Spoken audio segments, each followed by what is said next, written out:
do is find my mom. Somebody needs to tell me where she is. I want to know if she's dead or alive or if she's still in Walmart. Horror and heartbreak in 2 U.S. cities as 2 mass shootings rock the country in just a matter of hours. Thanks for joining us. I'm Ariana Lake. Tonight we mourn for the dozens of lives that were lost in El Paso and Dayton, and we ask why. Why does this keep happening here more often than any other nation in the world?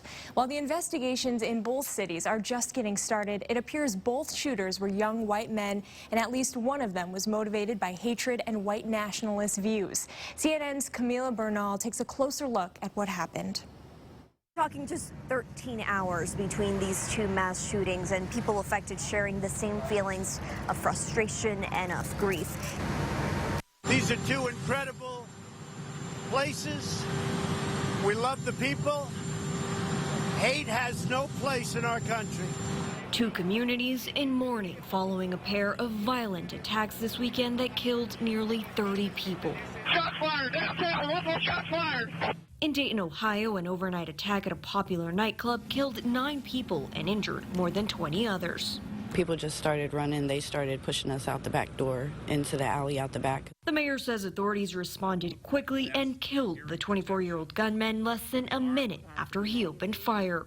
He had additional magazines, and he was wearing body armor. 13 hours earlier and 1,600 miles away in El Paso, a community already reeling with a tragedy of their own. A 21-year-old suspect gunned down shoppers at a Walmart, killing 20 and injuring more than 24 others. The injuries that we saw here were very, very significant injuries. Authorities are looking into a racist and anti-immigrant document posted online that's believed to be written by the shooter. Prosecutors say the massacre is being treated as domestic terrorism. The state charge is capital murder, and so he is eligible for the death penalty.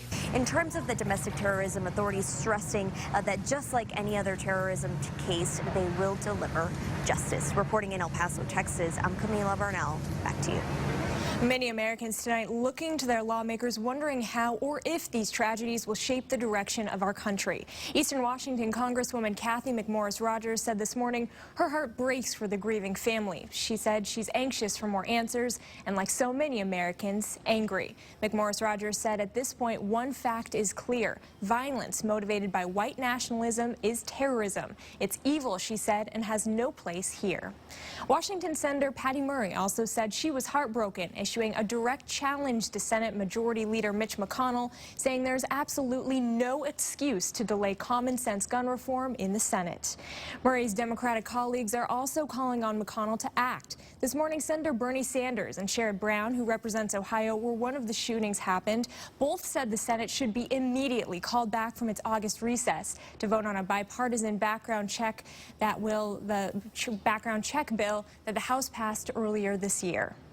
I know that the Senate adjourned for August a couple of days ago, but bring us back, have us do our job, put this on the floor. We know it works. We know it may only be a first step, but we know it works, and there's just simply no reason that Mitch McConnell won't do that. McConnell did tweet his condolences after both shootings, calling them sickening and senseless violence. However, he has not responded to the criticism from other lawmakers or signaled any intention to reconvene the Senate.